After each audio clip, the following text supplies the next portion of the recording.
हमारी बहुत सारी तकलीफों की जो वजह है वो हमारा नहीं पढ़ना है। जिस कौम की पहली आयत इकरा थी वो कौम पॉपुलेशन के टेबल में इलिटरेसी के बॉटम में है। जिस कौम की पहली आयत इकरा थी, सोचिए अल्लाह पाक चाहता तो वो अपने बारे में बता सकता, अपने रसूल के बारे में बता सकता, लेकिन उसने चुनी जो बात वो इकरा थी, पढ़ो। और आज आप किसी भी ग्राफ को देख लीजिए, ग्रेजुएशन, पोस्ट ग्रेजुएशन, पीएचडी, सब में हम बॉटम में हैं। लेकिन एक ग्राफ में हम सबसे ऊपर है, पढ़ाई को बीच में छोड़ने वाले ड्रॉप आउट रेट्स, हम उसमें सबसे ऊपर है। एक कोट है जिसको आपको सुनना चाहिए, एक प्रोवर्ब है कि जिसने स्कूल का दरवाजा खोला उसने जेल का दरवाजा हमेशा के लिए बंद कर दिया। जिसने स्कूल का दरवाजा, आप यकीन नहीं मानेंगे, हम पर एक झूठा इल्जाम है कि जेल में सबसे ज्यादा परसेंट ये मुसलमान कौम का है। असल में है हमारा परसेंट, लेकिन ये बात झूठी है। क्यों? किसी ने पूरी बात नहीं बताई। जेल में सबसे ज्यादा बेगुनाह मुसलमान जिनका कोर्ट में केस भी नहीं लगाया जाता, वो कौम मुसलमानों की है। आप सोचिए, हमें एप्लीकेशन नहीं लिखना आता जिसको पढ़कर हमारा कोर्ट में केस लगे और हम बाइज्जत रिहा हो। इसीलिए आप ऐसी न्यूज़ जब सुनते हैं तो अंदर तक रूह हमारी तड़प जाती है कि 25 साल बाद किसी को बेगुनाह रिहा किया गया, 16 साल बाद किसी को बेगुनाह रिहा किया गया। मैं आपको एक लाइन सुनाऊं जो आपको रातों की नींद हराम कर दे। सबसे ज्यादा बिना सबूत के झूठे इल्जामों से रिहा होने वाली कौम भी मुसलमान है। जब हम नहीं पढ़ते हैं तो हमारे घर में पाइप्ड वाटर नहीं आता है। एमडी चेस्ट बैठे हुए हैं, वो आपको बताएंगे, साइंटिस्ट बैठे हुए हैं। क्यों? किसी भी कौम को उसके हक दिया जाए, इसके लिए जरूरी है कि उस कौम को कम से कम ये पता हो कि उसके हक क्या है। हमें वो हक ही नहीं मालूम, इसलिए ना हमारे घरों में इलेक्ट्रिसिटी, सबसे कम प्रतिशत इलेक्ट्रिसिटी आने का वो हमारे मोहल्लों में है। सबसे कम प्रतिशत पानी आने का, पाइप्ड वाटर, नल आने का, सबसे कम प्रतिशत अच्छे क्लिनिक्स होने का वो हमारे मोहल्लों में है। लेकिन एक चीज हमारे मोहल्लों में बहुत है, बैंक ने हमें रेड नोटिस एरिया डिक्लेयर किया हुआ है, वो हमें लोन नहीं देते। क्यों नहीं देते? क्योंकि हमारे वो लोग जो जानते हैं कि उनके साथ नाइंसाफी हो रही है, लेकिन उन्हें कतई अंदाजा नहीं है कि इसके खिलाफ आवाज कहां उठाई जा सकती है। मुसलमानों को बस एक जगह पता है जहां वो आवाज उठाते हैं फर्ज समझकर, और वो व्हाट्सएप है। एक कोई डरावना मैसेज, एक कोई हमें डिमोरलाइज करने वाला मैसेज कहीं से आ जाए, हम उसे अपना फर्जे ऐन समझकर सारे ग्रुप्स में घुमा देते हैं। और हम ये सोचते हैं कि हम कौम के लिए बहुत अच्छी चीज कर रहे हैं। नहीं, आप अपनी कौम को डिमोटिवेट कर रहे हैं, डिमोरलाइज कर रहे हैं। वो मैसेज उसी लिए बनाया गया था और आपने बिना पैसा लिए, आईटी सेल को तो भी पैसा मिलता है, आपको तो किसी ने 1 रुपया नहीं दिया, बिना पेड, बिना पैसा लिए उनका एजेंट बनकर आपने उस डर को हर जगह फैला दिया। क्यों? अगर हम पढ़े लिखे होते तो हमें यह बात समझ आती कि यह मैसेज क्यों ऐसा बनाया गया है, इसे डिलीट करना कितना जरूरी है। देखिए, मैं अमेरिका का आपको एक बात समझाता हूं और फिर समझाता हूं कि जो कौमें नहीं पढ़ती उनके साथ क्या होता है। अमेरिका में जज एक प्रोग्राम यूज करते हैं, आप सब व्हाट्सएप यूज करते हैं, जज एक प्रोग्राम यूज करते हैं, उसे कहते हैं कंपास। उसका फुल फॉर्म है कॉम्प्लेक्स प्रिजनर असेसमेंट सिस्टम। ये क्या करता है? सीसीटीवी कैमरों के जरिए जेल के अंदर कैदियों पे नजर रखता है और जज को बताता है कि कौन कौन सा कैदी इतना सुधर गया है कि उसे अभी रिहा कर देना चाहिए, उसे अभी छोड़ देना चाहिए। इस सॉफ्टवेयर के खिलाफ अमेरिका में केस हुआ। क्यों? हम सब जानते हैं कि यूएसए में लिटरेसी इतनी ज्यादा है, वह अवेयरनेस ऑफ आवर राइट्स, अपने हक का अवेयरनेस इतना ज्यादा है। केस क्या हुआ वो सुनिए कि ये सॉफ्टवेयर जो कैदियों के चाल चलन पे नजर रख के उन्हें जल्दी छोड़ने में जजेस को सजेशन देता है, ये सॉफ्टवेयर कभी काली चमड़ी वालों को, अफ्रीका से आए लोगों को, एशिया से आए लोगों को और खासकर मुसलमानों को रिहा करने के लिए सजेस्ट नहीं करता है। उन्हें छोड़ने के लिए कभी जजों को नहीं बोलता है। जजों ने कहा ऐसे कैसे? उस सॉफ्टवेयर को सामने लाओ।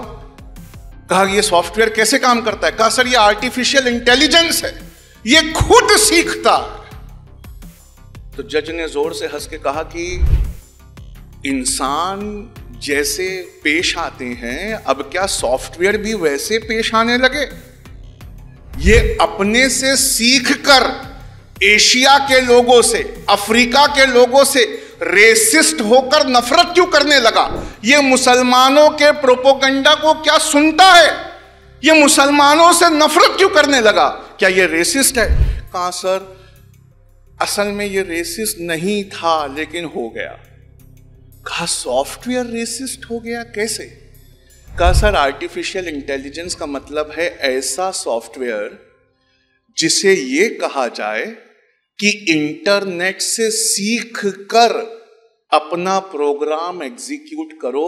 उसे कोई इंसान नहीं सिखाता, वो इंटरनेट से खुद सीखता है। का मिसाल का सर जैसे यूट्यूब, जो वीडियो हम देखते हैं, वीडियो को लाइक करते हैं, शेयर करते हैं, यूट्यूब का एल्गोरिदम, वहां कोई इंसान नहीं है, यूट्यूब का एल्गोरिदम समझ जाता है अच्छा इसी तरह के वीडियो इनको दिखाना चाहिए। उसी तरह ये सॉफ्टवेयर अपने आप सीखता है। तो कहा जब अपने आप सीखता है तो इन लोगों के खिलाफ कैसे सीखा? तो वकील ने जो कहा था वो सुनने लायक है। कहा सर अफ्रीका और एशिया और मुसलमान, ये तीन ऐसी कम्युनिटीज हैं जो सबसे कम पढ़ी लिखी हैं। इसी वजह से पूरे वेब पर, पूरे इंटरनेट पे सबसे ज्यादा प्रोपोगंडा इनके खिलाफ है। और यही बात इस आर्टिफिशियल इंटेलिजेंस के सॉफ्टवेयर ने सीख ली है। सर अमेरिका की बात गुंटूर में क्यों बता रहे सर? ये तो गुंटूर है सर, अमेरिका तो वहां है। सर आप गुंटूर में क्यों बता रहे सर? इसलिए बता रहा हूं ऐसा ही एक सॉफ्टवेयर इस वक्त एसबीआई की गुंटूर ब्रांच में है। वो रिहा करने का फैसला नहीं लेता, वो लोन दिया जाए कि नहीं इस बात का फैसला लेता है। और जब वो सरनेम पढ़ता है और जब वो हमें पढ़ता है और जब वो हमारी लोकेलिटी को देखता है तो वो तुरंत बताता है कि इनका लोन रिजेक्ट कर दिया जाए। अब हम उस लेवल पे चले गए हैं अपने नहीं पढ़ने की वजह से। और अगर अब भी आंख नहीं खुली तो डॉक्टर साहब कह रहे थे कि 20-30 साल पहले किसी ने ऐसी कॉन्फ्रेंस नहीं की, किसी ने ऐसी फिक्र नहीं की, तो आज हमारे साथ जो हो रहा है वो हुआ। अगर आज ये कॉन्फ्रेंस सच में नहीं होती ना तो कोई 2041 में कहता कि पिछले 40 साल में किसी ने हमारी फिक्र नहीं की, इसलिए हमारे साथ जो हो रहा है वो हो रहा है। अल्लाह का करम है, हमारी आंखें खुल चुकी हैं। मैंने संडे के दिन बिना बिरयानी के इतनी भीड़ कभी नहीं देखी है। इसका मतलब है कि हम अब कुछ और नहीं देख पा रहे हैं, हम अब सब अच्छा अच्छा देखना चाहते हैं। और ये अच्छा अच्छा सिर्फ एक तरीके से दिख सकता है। बात सुनिए कैसे? अगर हम सब जितनी हमारी हैसियत है उस हैसियत के मुताबिक अपनी कौम को पढ़ाने के लिए मेहनत करें। क्या आप भले आधी रोटी खाना पड़े पर अपने बच्चों को पढ़ाएंगे? कहिए इंशाअल्लाह। चाहे कुछ भी करना पड़े लेकिन अपने बच्चों को पढ़ाएंगे। जोर से कहिए इंशाअल्लाह। क्या आज तक जो चला आ रहा है उसे अच्छे के लिए बदलने के लिए रोज हम कोई ना कोई कदम उठाएंगे? इसका मतलब जो एलेक्सा नहीं कर सकती उस तरह इंसानों के बच्चों को अब पढ़ना होगा। यानी अल्लाह के रसूल सल्लल्लाहु अलैहि वसल्लम की सीरत को पढ़ते वक्त दुनिया के हर बेहतरीन इंसान की सीरत से कंपेयर करना होगा और फिर ये बात समझ में आएगी जो माइकल एम हार्ट ने कही थी कि लौहे इंसानी में जब मैं 100 सबसे कामयाब लोगों की लिस्ट बनाने बैठा तो मुझसे नहीं रहा गया, मैंने मोहम्मदुर रसूलुल्लाह को नंबर 1 रैंक किया। ये क्रिएटिविटी, ये इमेजिनेशन, ये सोच, ये फहम, ये तसव्वुर अपने पढ़ाई में पैदा करो। सिर्फ पढ़ना नहीं है। वो सवेरे से हम बोल रहे हैं पढ़ो पढ़ो पढ़ो पढ़ो, सिर्फ पढ़ना नहीं है। ऐसा पढ़ना है कि सच में हमको लोग कहें ये पढ़े लिखे लोग हैं। तो एक टेलर की दुकान थी, उसमें 2 भाई थे। एक आदमी आया, उसने अपना कोट पसंद किया, कोट पहना और पहला भाई बाहर खड़ा था, दूसरा भाई अंदर था। ध्यान से सुनिए। जैसे ही उसने अपना कोट पहना, इस भाई से पूछा मैं कैसे दिख रहा हूं? तो उसने कहा सर ब्लैक कलर है सर। कहा नहीं, मैं दिख कैसे रहा हूं? सर ब्लैक कलर है इसका कोट का।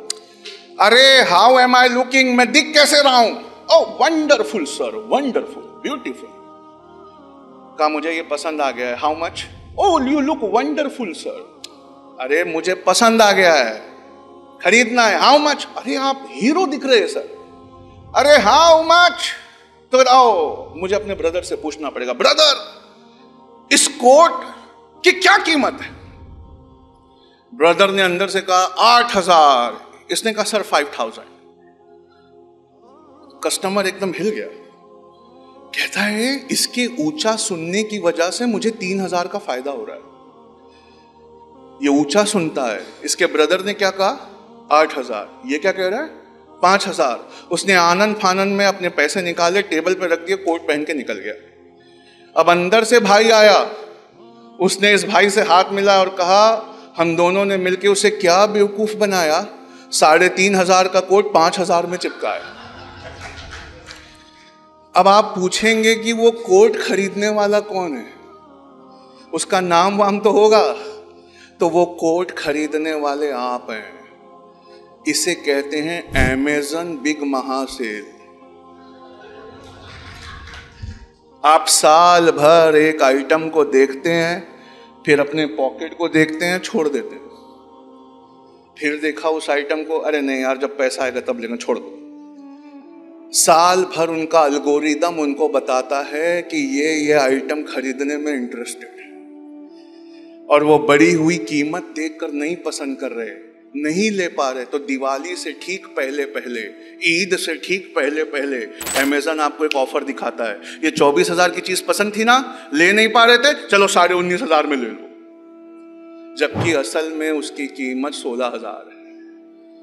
जब तक आप क्रिटिकल थिंकिंग नहीं पढ़ेंगे तब तक आप ये चीज नहीं समझ पाएंगे।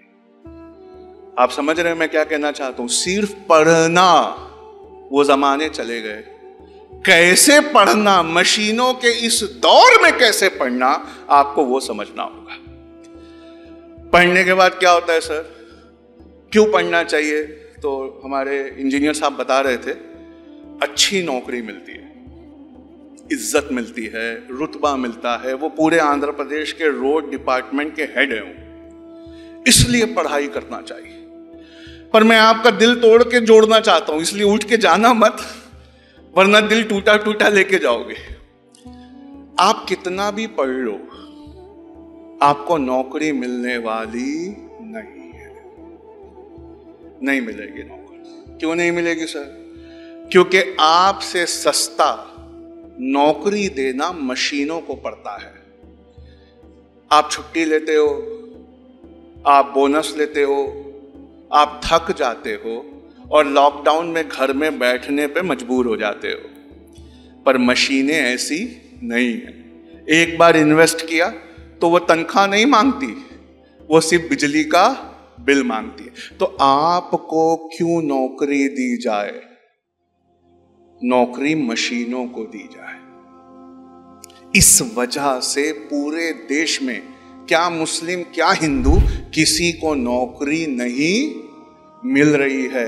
लार्जेस्ट अनएम्प्लॉयमेंट रेट इस वक्त इंडिया की हिस्ट्री में, सबसे बड़ा अनएम्प्लॉयमेंट रेट इस वक्त आया हुआ है। तो पूछा सर देखो आपने तो दिल तोड़ दिया सर, मतलब हम तो बैठे थे भाई, हैं? कोई तो बोला मोटिवेट करते, कहाँ गए वो? मोटिवेशनल है ये तो डीमोटिवेट कर गए। नहीं बच्चों, मेरी बात सुनो। कुछ अच्छा अच्छा बता के मैं चला जाता, फिर अगले साल आता, फिर कुछ अच्छा अच्छा बताता, फिर अगले साल आता, फिर कुछ अच्छा अच्छा बताता, फिर कड़वी बात करता, तो आप हजम कर लेते, हाँ राइट। इससे अच्छा मैं यहीं पर कड़वी बात करना चाहता हूं, और वो कड़वी बात क्या है? ध्यान से सुनना। नौकरी मिलने वाली नहीं है, ये क्राइसिस है। लेकिन चाइनीज डिक्शनरी में, चाइना की डिक्शनरी में क्राइसिस की मीनिंग बहुत अच्छी होती है। पहले आप बताओ क्राइसिस की मीनिंग आपकी डिक्शनरी में क्या है? जोर से बोलो। मुसीबत। क्राइसिस का मतलब मुसीबत। चाइना की डिक्शनरी में कुछ और लिखा उन्होंने, इसलिए पूरी दुनिया की फैक्ट्री सिर्फ एक है, उसको कहते हैं क्या? चाइना। कहते हैं ना, वो एक जोक चलता है क्रिश्चियन व्हाट्सएप ग्रुप्स में कि God created world, everything else was created by China. वो ऐसा कहते हैं। तो चाइना की डिक्शनरी में क्राइसिस का मीनिंग अलग है। चाइना की डिक्शनरी में क्राइसिस का मतलब होता है अपॉर्चुनिटी। क्या मतलब होता है? अब ध्यान से सुनना। नौकरी मांगने के, पढ़ लिख कर नौकरी करने के दिन गए। अब हम एक नए युग में, नए एरा में पैर रख चुके हैं, जहां नौकरी देने वाला बनना है। क्या बनना है? क्या बनना है? नौकरी देने वाला बनना है। ये आइडियाज, ये सोच जब तक इस कौम में नहीं पैदा होगी, ऐसी सैकड़ों कॉन्फ्रेंसेस से कुछ हासिल होने वाला। बात समझ में आई है? एक ही को समझ में आई है क्या? जब तक कुछ हासिल होने वाला नहीं है। लोग बैठे हुए हैं दुकानों में। अभी कार आ रही थी, संडे का दिन था, किसी ने, ड्राइवर साहब ने कहा हमारे संडे का दिन है सर, इसलिए भीड़ कम है। नहीं, लोगों ने कपड़ा लेने का तरीका बदल लिया है। बदल लिया है ना कपड़ा लेने का तरीका। पहले हम छोटे थे तो ईद में सबका कपड़ा बनता था, हम इंतजार करते थे। एक बड़ा थान आता था, सब एक जैसा पहनते थे, वो नए कपड़े का इतना क्रेज होता था। आज जब दरवाजा खोलो, मिंत्रा वाला खड़ा है, अमेज़न वाला खड़ा है, कुछ ना कुछ नया लोग पहन रहे हैं। इसलिए ईद में नए कपड़े का कोई क्रेज अब नहीं होता। लेकिन आपको एक बात समझना चाहिए। मैं आपको एक कमाई सुनाता हूं, सिर्फ एक कमाई। पहले एक सवाल पूछता हूं, मान लीजिए ये आईएएस के इंटरव्यू का सवाल है। अमेज़न क्या बेचता है? ये बता दीजिए मुझे। अमेज़न क्या बेचता है? सब कुछ बेचता है। अमेज़न कुछ भी मंगा लो, सब कुछ बेचता है? नहीं, अमेज़न एक दिन में डिलीवरी बेचता है, पसंद नहीं आने पर सेकेंड डे वापसी बेचता है। अमेज़न रेटिंग एंड रिव्यूज बेचता है। अमेज़न चीजों को खरीदने में कस्टमर की सहायता बेचता है। पसंद नहीं आने पर आपको जगह देता है कि आप वापस भी कर दें और रिव्यू भी लिख दें कि ये प्रोडक्ट खराब है। अब हम एडवर्टाइजमेंट देखकर कुछ खरीदते हैं क्या? नहीं, अमेज़न पे जाकर रेटिंग्स एंड रिव्यूज पढ़ते हैं। अमेज़न सबसे सस्ता बेचता है। इस वजह से ध्यान से सुनना, लॉकडाउन में जब आपके कारोबार बंद थे, आपके कारोबार बंद थे, जब आप गरीब हो रहे थे, अमेज़न ने $11,633 पर सेकंड कमाया है। पर मिनट नहीं बोल रहा हूं, पर आवर नहीं बोल रहा हूं, पर सेकंड। यानी मैं जितनी देर से यहां खड़ा हूं, अमेज़न $7.5 लाख कमा चुका है। ये वाली आंख हमारी कब खुलेगी? लखनऊ के फेवरेट गलौटी कबाब गुंटूर में 1 घंटे में पाए। लिशियस कंपनी उठकर लखनऊ के सबसे फेमस कबाब को यहां बेच रही है। और लखनऊ जाओ तो वो कहते हैं हैदराबाद के पैराडाइज की बिरयानी 1 घंटे में लखनऊ में पाए। और हमारे लोग वो बिरयानी बना रहे हैं, वो कबाब बना रहे हैं, लेकिन बेचने वाला अकल लगाकर दुनिया की सबसे अमीर कंपनी बन रहा है। तो जब तक ये सोच नहीं बदलेगी, जब तक एंटरप्रेन्योरशिप हम में नहीं आएगी, जब तक हम फहम के साथ गहराई से पढ़ाई नहीं करेंगे, जब तक हर चैप्टर में उससे एक जिंदगी बदलने वाला सबक हम नहीं निकालेंगे, तब तक याद रखिए हमारी कौम की किस्मत नहीं बदलेगी। कौम की किस्मत नहीं बदलेगी। एक आदमी बेकरी चलाते थे, उनको एलर्जी हो गई मैदे से, ग्लूटेन से। डॉक्टर ने बोला अगर ग्लूटेन गया पेट में तो ब्रोंकाइटिस से मर जाओगे। उनको बोला मुझे सर कोई और व्यवसाय आता ही नहीं है, मुझे कोई और बिजनेस आता ही नहीं है। उन्होंने कहा नहीं, बंद करो या ना बंद करो। उन्होंने जाकर बंद किया। वो सामान उठाकर फेंकने गए तो वहां पर एक किताब रखी हुई थी, ग्लूटेन फ्री बेकरी। ग्लूटेन हटाकर केक बनाए। जैसे एग फ्री केक आता है ना, वैसे ग्लूटेन फ्री केक बेकरी, मतलब मैदा छोड़कर बाकी चीजों से कोई चीज बनाए। वो घर आए, आंसू पोछे, उन्होंने किताब खोली, ट्राई किया, बनने लगा। उन्होंने गूगल पे उठाकर अपनी दुकान का नाम डाल दिया, ग्लूटेन फ्री बेकरी। अगले दिन उनके दुकान के सामने लाइन लग गई। उन्होंने इन लोगों से पूछा बेकरी तो बंद है? कहा नहीं, हम सबको ग्लूटेन वाली एलर्जी है, हम सबका डेटा गूगल के पास है। तो गूगल ने आज सवेरे हम सबको बोला कि आपके शहर में ग्लूटेन फ्री बेकरी खुल रही है, तो हम आकर यहां लाइन लगा दी। तो उसने पूछा आपको क्या चाहिए? कहा मुझे ना बादाम चाहिए। आपको? पूछा मुझे पिस्ता डाल के देना। आपको? मुझे ना कैनोला ऑयल मत डालना। आपको? मुझे देसी घी। थक गए वो, हर एक की अपनी डिमांड।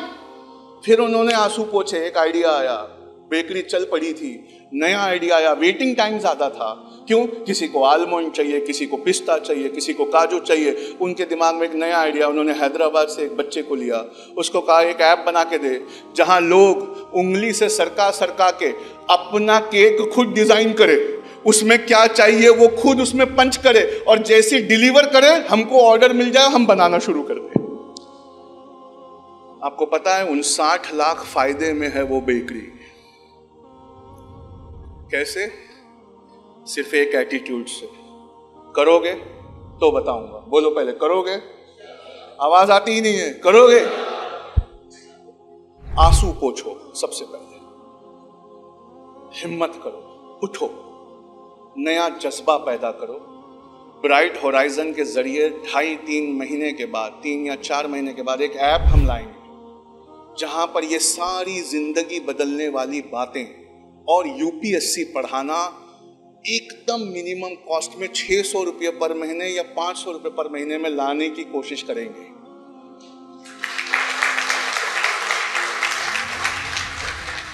क्या वादा करते हो फिर पढ़ोगे? क्या वादा करते हो फिर पढ़ोगे? क्या वादा करते हो कि अपने कारोबार को फिर बदलोगे? किसी ने कहा था ये पंक्चर बनाने वालों की कौम है। उसने एपीजे अब्दुल कलाम को नहीं देखा था, उसने सर सैयद अहमद खान को नहीं देखा था, उसने देश को पहला रॉकेट बनाने वाला टीपू सुल्तान को नहीं देखा था, पहली मिसाइल देने वाले एपीजे अब्दुल कलाम को नहीं देखा था, उसने मुगलों को नहीं देखा था जिसके जमाने में 27% जीडीपी ऑफ द वर्ल्ड हमारे देश का था। लेकिन अगर हम ऐसे हो गए जैसा होना चाहिए, अच्छा सा हज करना है सबको, अच्छा सा उम्रा करना है, उसके बाद जब उम्रा के पैसे जमा हो किसी बच्चे की फीस के पैसे भरना। पहले हज करना है, उम्रा करना है, फिर हर साल उम्रा की नीयत के लिए पैसे जमा करना है, और वो पैसे से किसी बच्चे की फीस भरना है। पुल सिरात पे जब जाओगे अल्लाह के सामने, है ना, हर एक को जाना है ना पुल सिरात पे, हमारी नमाज खड़ी होगी, हमारा हज खड़ा होगा, हमारा उम्रा खड़ा होगा, हमारी ज़कात खड़ी होगी, जो पुल सिरात पार करने में हमारी मदद करती होगी। लेकिन मुड़ कर देखना, जितने बच्चों की तुमने फीस भरी है वो बच्चे भी वहां खड़े होंगे, और वो अल्लाह से ये दुआ करते होंगे कि परवरदिगार अपने इस बंदे को बख्श दे। अब एक लास्ट बात सुनना, जो कौम के बच्चे डॉक्टर होकर जान बचाने वाले हों, उन कौमों की कोई जान नहीं लेता। आप समझ रहे हो? जिस कौम के बच्चे आईएएस बनकर अपने कलम से दुनिया के हर गरीब को इंसाफ देने वाले हो, उस कौम की बस्तियों को कोई नहीं जलाता। और सबसे बड़ी मदद हमारी करने वाला हमारा रब है।